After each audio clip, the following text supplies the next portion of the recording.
Hey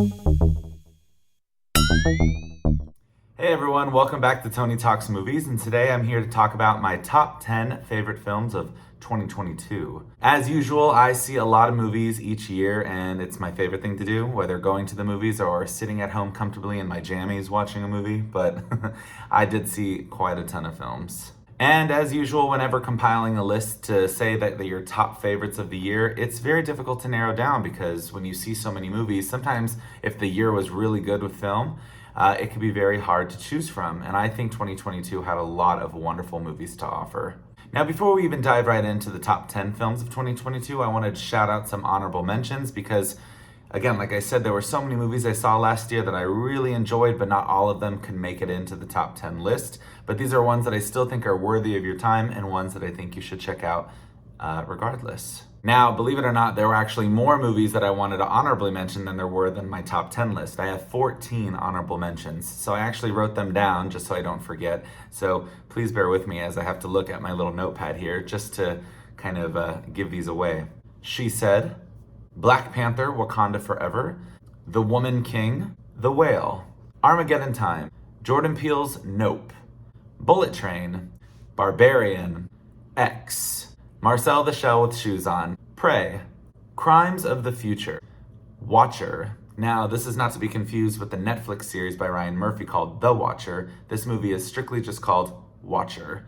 And the last of my honorable mentions is Babylon. All right, so those are my honorable mentions. And now really quick before I dive right into the top 10, I just wanted to share a list of movies that unfortunately I have not had a chance to review yet. So that is why they are also not in this list of honorable mention or top 10. The Banshees of Inisherin, Women Talking, Bones and All, Empire of Light, Causeway, The Batman, and Glass Onion. So yeah, those are just a couple of movies that I haven't had a chance to actually sit down and review just yet. Some of them I haven't even seen yet. So they're all just on my list that I can't wait to actually let my thoughts kind of, sink in and share what I feel about them. Okay, so now it is time for my top 10 favorite movies of 2022. These are gonna be in no particular order. These are just movies that I really appreciated, really cherished, and again, just can't recommend enough. The first one I want to talk about is Tar. Now, you probably saw my review for this, and if you haven't, you can see the full review there, but I'll just kind of give a little summary for each of these. But Tar was one of those movies that I was just so captivated by. But what is the driving force for me was just the wonderful collaboration between director Todd Field and Cate Blanchett. They worked so well together, but Cate Blanchett will just steal every moment, as she should. She is the lead of the movie, and what's going on in terms of the story, you are just going to be glued to that screen with the way that she carries it. Tar is a wonderful movie. If you haven't seen it, if you haven't heard of it, now you have. Please check it out when you can. The Fabelmans. This is a really special project.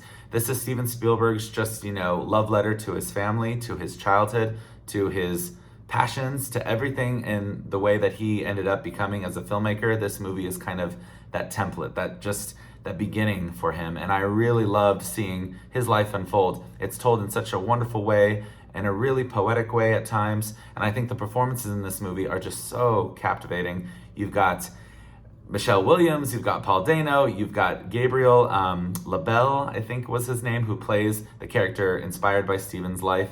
And just everything about their journey and his upbringing, I thought was just truly special. And I really, really enjoyed it. Pearl. Now, Pearl is the continuation to X. X was one of the honorable mentions I'd listed, but I thought Pearl was a lot more entertaining for my speed. I thought Mia Goth, again, because the reason why I think you should watch X in the first place is because of her. Now, Pearl is the origin story to X, and I think because Mia Goth is the standout here, she is the one who carries the entire movie, and she is the one who just does not hold anything back. She delivers everything perfectly. I loved every frame of the movie because of her. I thought Pearl was a really beautiful continuation in this really strange, ominous storytelling of what we're given by Ty West. But I think Pearl is one of those movies that will just, make you think. And I think Mia Goth is the big reason for that. And there's a moment at the end, like I had mentioned, where she just has this monologue, which is, just chilling and wonderful all at once. So I do think Pearl, much better than X, is one of those movies that I just couldn't stop thinking of after it was over. The Menu. I really just loved how wonderfully woven this movie was in terms of its comedy and in terms of its thrills. Ray Fiennes, his performance is exceptional. Anya Taylor-Joy is wonderful here. Hong Chow, again, is terrific here. And I think everybody in the movie just delivers their A game. Even if they don't feel like they always have something to do, I think all these wonderful actors in one room together in this really crazy plot is a really special time. So I thoroughly enjoyed The Menu, and if you haven't seen it, check that one out as well. Till.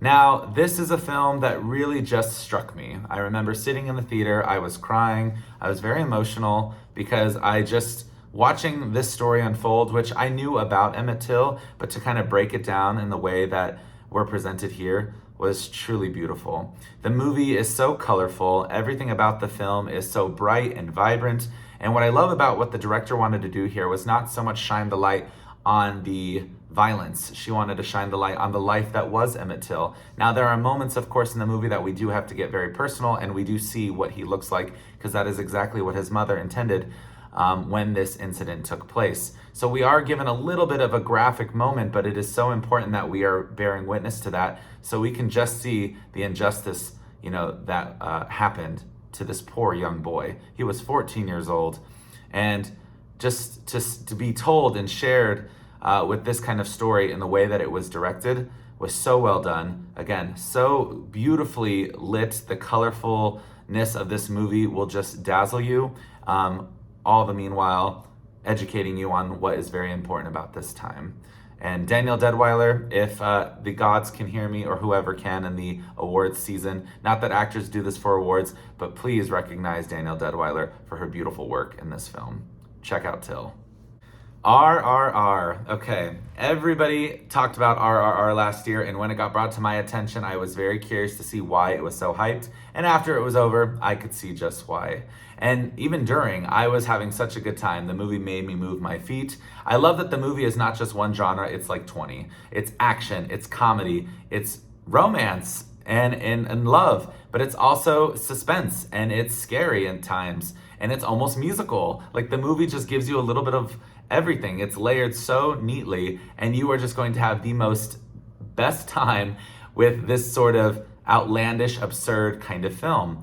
But that's what is so refreshing about it, is we don't get movies like this, and movies need to not take themselves so seriously sometimes. So I like that the movie does know how to do that, but it can poke fun at itself. It could be really charming, it could be enlightening, but it can also really tug on the heartstrings. So I think RRR is one of those experiences that I can't wait to watch again. And if you haven't seen it, please check it out.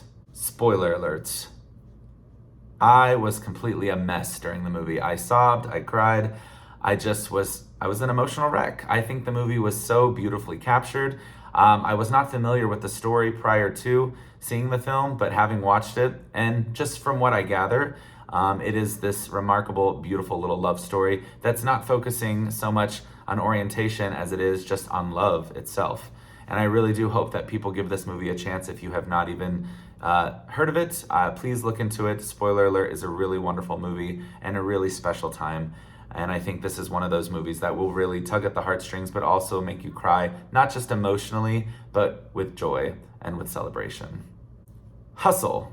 Now, this is a new film with Adam Sandler, and this came out during the summer, and it was one of those movies that I was very intrigued to see, because I do love when Adam Sandler takes on a more challenging role, a more dramatic role, something that is kind of out of his lane, which of course we all know to be comedy. And Hustle was one of those movies that really blew me away. The acting was great. I loved the sequences of basketball, and I just loved learning about, this coach and his drive and his ambition to kind of help someone else that deserves this. Seeing somebody's dream come true, maybe somebody who doesn't come from the most, lavish lifestyle, and who's able to have that opportunity to kind of fit in with everybody else. I also just love seeing the relationship between he and the young gentleman that he helps coach and train to get ready to kind of like push him off into the next direction of his career. It was a really wonderful movie, and it's one of those that I really champion for. I love sports movies that have heart, and this is one of those that's not your average, typical, very derivative kind of sports movie. This is a really unique and very just touching one that offers so much depth and so much more meaning than most movies that maybe you will see all year. Everything, Everywhere, All at Once.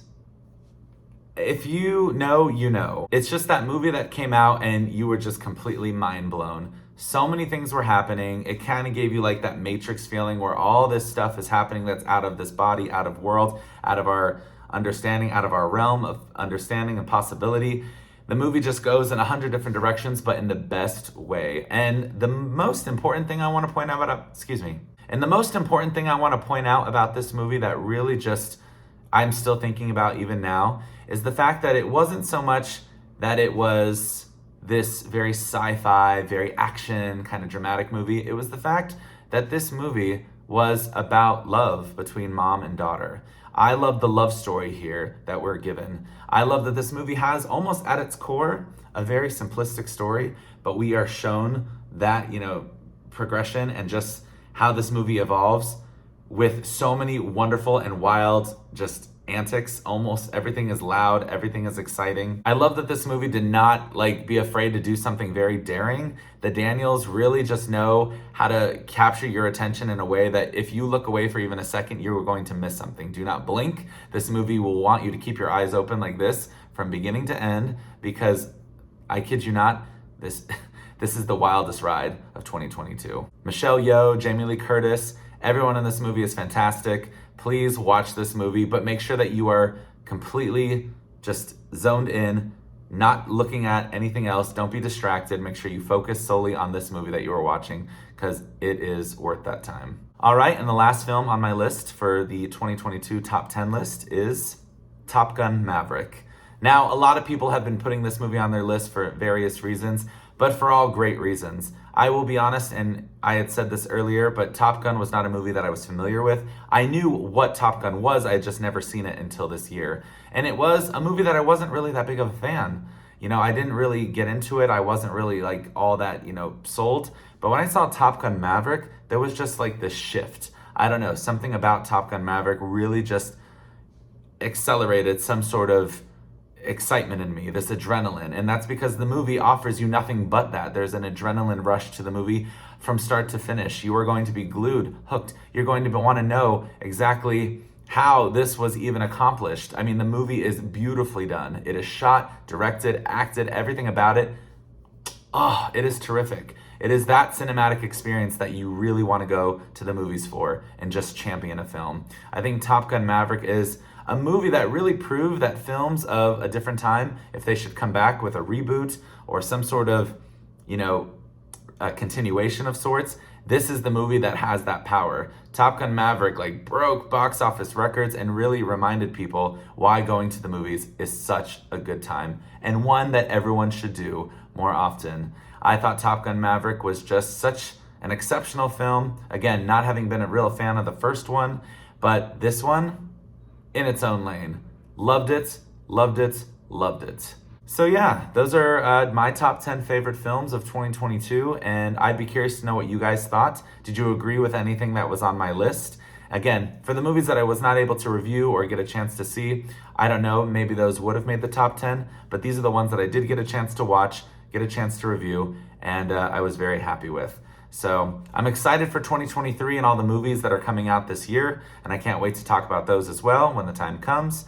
But yes, for now, I would love to know what your top 10 movies were, or some of your favorites. If it wasn't a top 10, what were just some movies that you really just thoroughly enjoyed throughout last year? And let's talk about them. So drop those names down below, and I can't wait to hear which ones were your favorites, and we'll discuss. But yeah, thank you guys so much for just tuning in, and for those of you that always watch, I'm going to try my best to really improve in 2023 to make my reviews a lot stronger, a lot tighter, not just so, completely off the cuff. Sometimes I do like doing it that way because at least you're getting my real, honest reaction. And so in some cases, I may still do that, but I'm going to do my best to at least improve on this channel, improve this page, and really just try my best to focus on those details and really just tighten everything. That way it all comes together in a really special way. But again, I really do appreciate the support and everybody that's been able to kind of, follow me on this adventure so far. I am working very hard to make sure that my page can at least be, something that you'd want to watch, something that you look forward to, and that way, whenever I do post a review, you always hope that whatever I have to offer is something that you'd be genuinely interested to hear. So again, thank you so much for tuning in as always. I look forward to posting more reviews and more content throughout the year.